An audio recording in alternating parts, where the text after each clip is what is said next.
A CEO walks into his own company's lobby and sees an employee frantically signing for help, pointing at a homeless man holding his child.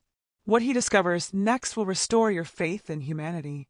Before we dive into this unbelievable story, hit that subscribe button right now and drop a comment telling me which country you're watching from, because what happens next will leave you absolutely speechless.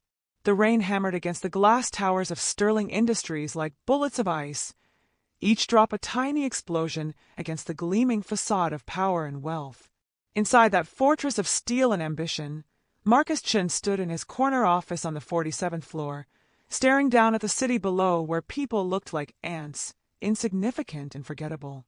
He was 34 years old and already worth $300 million. The youngest CEO in the company's 70-year history. A man who spoke 7 languages fluently and commanded respect in every boardroom from New York to Shanghai.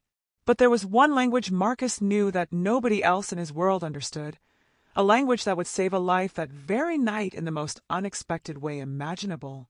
7 floors below, in the underground parking garage that smelled of oil and desperation, David Morrison was trying not to cry in front of his daughter. His hands were shaking as he held Emma close, this tiny 6-year-old girl with pigtails and a backpack covered in butterfly stickers who still believed her daddy could fix anything. But David couldn't fix this. He couldn't fix the eviction notice that had turned their small apartment into a memory 3 days ago. He couldn't fix the empty bank account that screamed his failures every time he checked it. He couldn't fix the fact that his ex-wife had abandoned them both when Emma was just 2, leaving him with a choice between being a father and keeping a career that demanded 60-hour weeks. He'd chosen his daughter. The world had punished him for it ever since. David had been a junior architect once, a man with dreams sketched on blueprint paper and a future that sparkled like the buildings he designed. But when Sarah left, when the hospital's bills from Emma's childhood asthma had piled up like tombstones of hope, when the daycare costs ate through his salary like acid through metal, everything collapsed. He'd been fired for missing too many days, for leaving early to pick up his sick daughter, for being a father in a world that demanded he be a machine. And now they were here, in this parking garage, because David had heard Sterling Industries was hiring night janitors. It was below his qualifications, beneath his education, humiliating in ways that made his chest tight with shame. But pride doesn't keep your child fed. Pride doesn't put a roof over her head when winter is coming and the shelters are full of men who look at a little girl in ways that make your blood run cold with protective rage. He dressed in his only remaining suit, the one from his architecture days, now wrinkled and too big on his frame after months of giving Emma the bigger portion of whatever food they could afford. He'd washed Emma's face in a gas station bathroom and told her they were going on an adventure. She believed him because children believe their parents can move mountains, even when those parents can barely move themselves forward anymore. David held the crumpled job posting in one hand and Emma's tiny palm in the other as they rode the service elevator up to the main lobby, his heart pounding with a mixture of hope and dread that made him feel sick. This was it. This was the moment that would determine whether they slept in a bed tonight or in the subway tunnel where they'd spent the last 2 nights. Emma curled against his chest while he stayed awake, watching the shadows for dangers that never slept. The lobby of Sterling Industries was like stepping into a different universe. A world of marble floors polished to mirror brightness, crystal chandeliers that cost more than David had earned in 5 years, security guards in crisp uniforms who looked at him and his daughter with barely concealed disgust. David felt Emma shrink against his leg, sensing somehow that they didn't belong here, that they were intruders in this temple of success. He approached the reception desk where a woman with perfect makeup and a smile like ice water looked up at him with the expression of someone discovering garbage on their doorstep.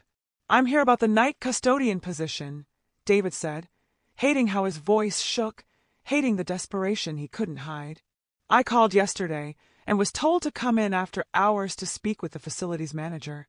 The receptionist's smile never wavered, but her eyes traveled over his wrinkled suit, lingered on Emma with her worn shoes and second-hand coat, and returned to David with a judgment that needed no words. "I'm sorry, sir, but that position has been filled. You should go." Her tone made it clear that should was really must, that people like him contaminated spaces like this just by breathing the same air. "Please," David heard himself say, and he hated that word, hated the begging in his voice, But Emma's hand was so small in his, so trusting, and he would beg, he would crawl, he would do anything to get her out of the cold. I'm qualified. I have references. I just need security, the receptionist called out, her voice sharp and final as a guillotine blade falling. We have a situation. That's when everything went wrong in ways David's nightmares hadn't even imagined. Emma, terrified by the security guards approaching with hands on their belts, suddenly pulled away from him and ran. Just ran, her little legs carrying her across that marble floor while David's heart exploded in his chest with pure panic. She collided with a man in an expensive suit, a man who just emerged from the executive elevator, and David watched in horror as Emma fell, her head striking the marble with a crack that echoed through the lobby like a gunshot.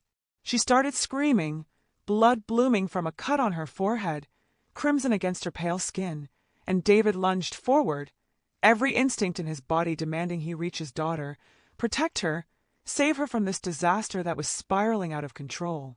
But the security guards grabbed him first. Strong hands locked around his arms, yanked him backward, and David fought with the strength of desperation, screaming his daughter's name while Emma cried for him, reaching out with blood on her face and terror in her eyes that would haunt him until his dying breath. Other employees had gathered now, a crowd of perfectly dressed people with phones out, recording this spectacle, this entertainment, this moment of someone else's tragedy that they'd share on social media for likes and comments. No one helped Emma. No one moved to comfort the bleeding child on the floor. They just watched and filmed and whispered like David and his daughter were animals in a zoo, fascinating in their suffering. And then David saw him, the man Emma had collided with. He was young for someone clearly important, Asian features sharp with intelligence, wearing a suit that probably cost what David used to make in 6 months. The man knelt beside Emma, with a gentleness that seemed impossible in this place of cold marble and colder hearts, pulling a pristine white handkerchief from his pocket and pressing it against her bleeding forehead. He was speaking to her, his mouth moving, but David couldn't hear over his own shouting, over the security guards telling him to calm down, or they'd call the police, over the blood roaring in his ears like a tsunami of helpless rage. That's when David did something born of pure instinct, something he hadn't done in 15 years, something that would change absolutely everything. His mother had been deaf. She died when he was 19, but she taught him her language, the language of hands and hearts, the language that needed no voice. Even now, with security guards restraining him, even with panic turning his thoughts into white noise, David's hands formed the signs with desperate precision. "Help me!" His hands screamed in American Sign Language, his fingers sharp and urgent against the air. He has a weapon. The last part was a lie, a desperate gamble, because if they thought Emma was in danger from someone else, maybe they'd let him reach her. Maybe they'd let him hold his daughter for what might be the last time before they called the police and took her away to foster care, and he lost the only thing in this world that mattered. And Marcus Chun, CEO of Sterling Industries, the man kneeling beside a bleeding child in a $20,000 suit, looked up at David Morrison with eyes that went wide with shock because he understood. Every single sign. His mother had been deaf too. He'd grown up speaking 2 languages, one with his voice and one with his heart. And in that moment, Marcus saw everything. He saw the desperation in David's signing. He saw the love in the way this man fought against security just to reach his child. He saw the shabby suit and the determination and the fear, and something inside Marcus Chen's carefully constructed world cracked wide open. "Release him," Marcus said, his voice carrying the kind of authority that made security guards obey without question. "Now!"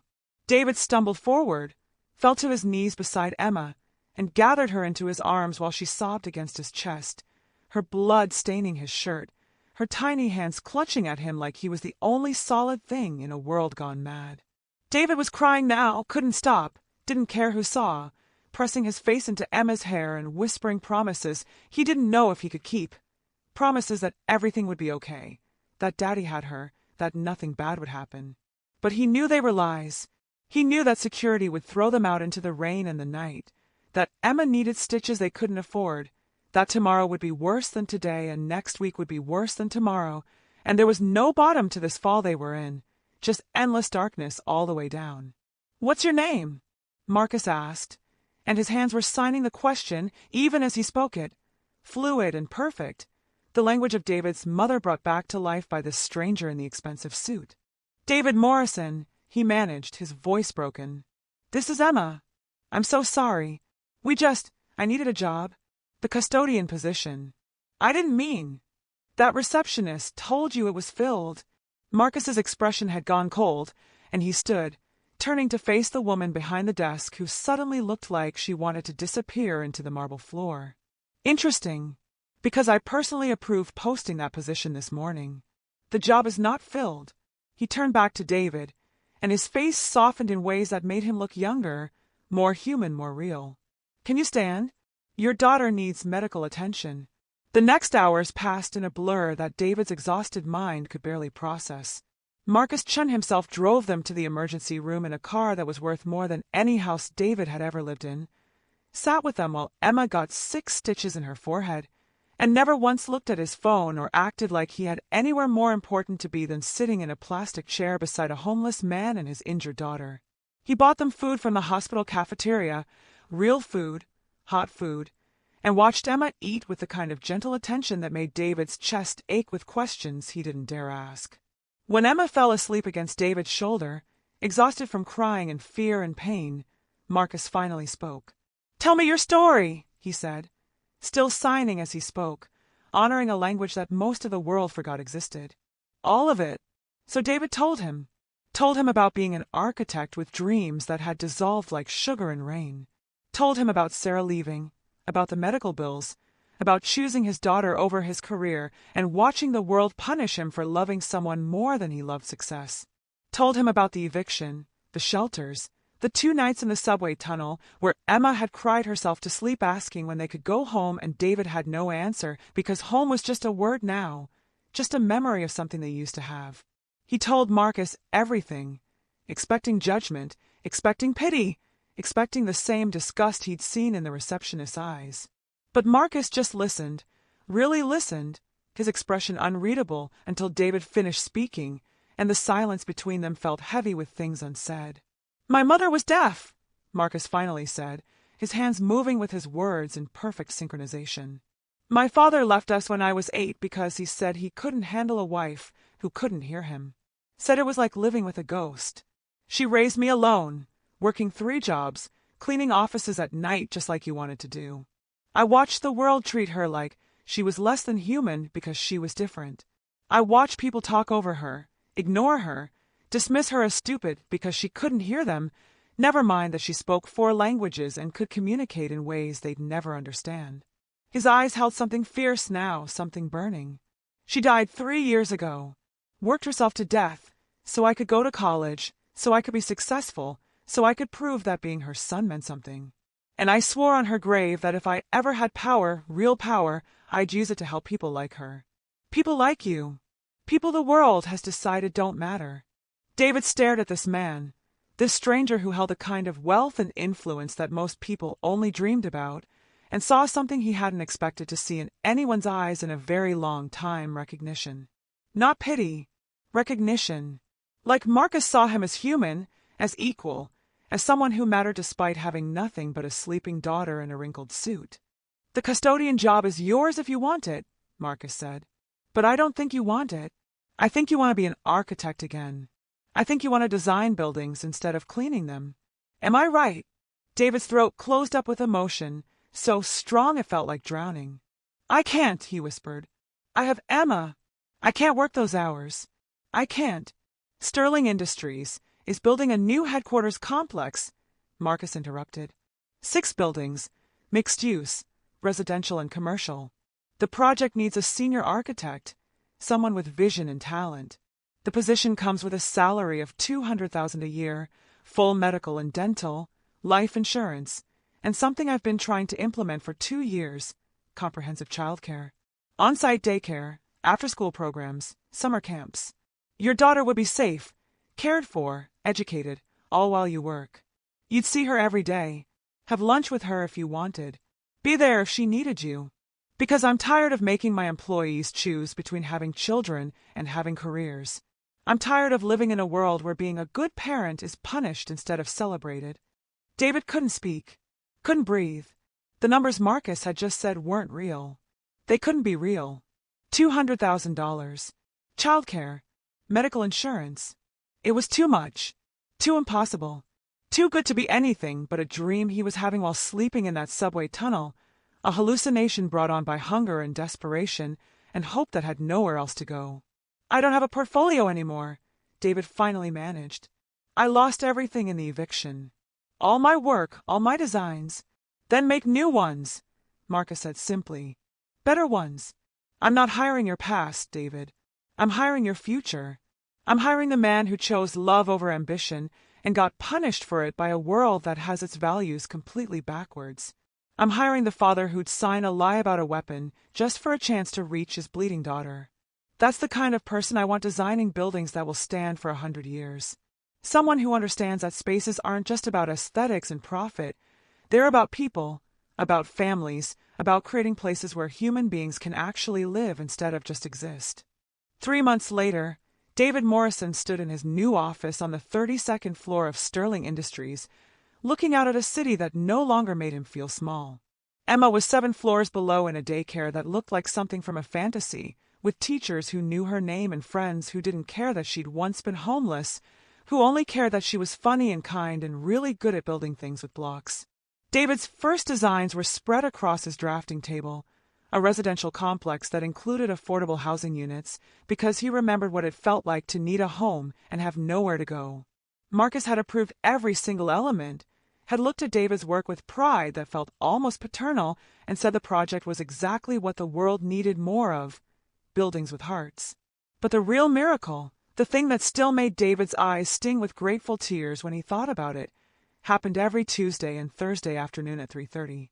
That's when Marcus Chun, CEO of Sterling Industries, a man worth $300 million who spoke 7 languages and commanded boardrooms across the world, came down to the daycare center and spent an hour teaching sign language to the children, to Emma and her friends, to the next generation, teaching them that communication wasn't just about words, that some of the most important things we say to each other don't require voices at all, just open hearts and willing hands. Emma was learning fast, her small hands forming signs with increasing confidence, and last Thursday she'd signed something to Marcus that had made him stop mid-sentence, his eyes going bright with emotion. David, watching from the doorway, had seen his daughter sign 3 words in perfect, deliberate precision. "Thank you, Uncle." And Marcus Chun, this man who'd saved them both from a darkness that had no bottom, had signed back with hands that trembled just slightly. "Thank your father. He taught me that real strength isn't about never falling down.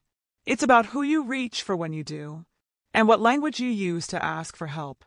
The story spread through the company like wildfire, then beyond. Media outlets picked it up. Social media exploded with it, the world suddenly paying attention to this CEO who'd seen a homeless man making desperate signs in his lobby and hadn't called security or looked away like so many others would have. He'd recognized a language his mother had taught him. He'd recognized himself in David's desperation. And he'd chosen compassion over convenience, humanity over policy, hope over the cold mathematics of profit and loss.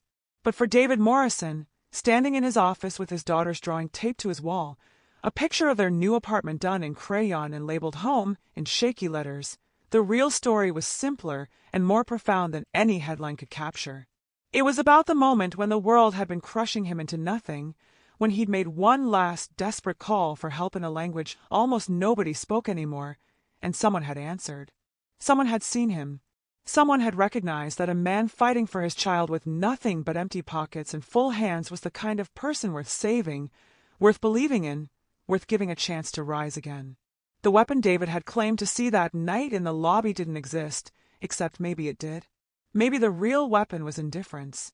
The real danger was a world that looked at struggling parents and saw failure instead of courage, saw weakness instead of the strongest kind of love. And maybe what happened in that lobby wasn't just about one CEO and one homeless father. Maybe it was about what happens when we choose to see each other, really see each other, and communicate not just with our voices but with our humanity. When we remember that everyone we meet is fighting battles we know nothing about. And sometimes the most powerful thing we can do is simply recognize someone else's pain, answer their cry for help, and give them not charity but opportunity, a chance to stand on their own feet and build something beautiful from the ruins of what they lost. David Morrison was an architect again. But this time, he was building more than structures.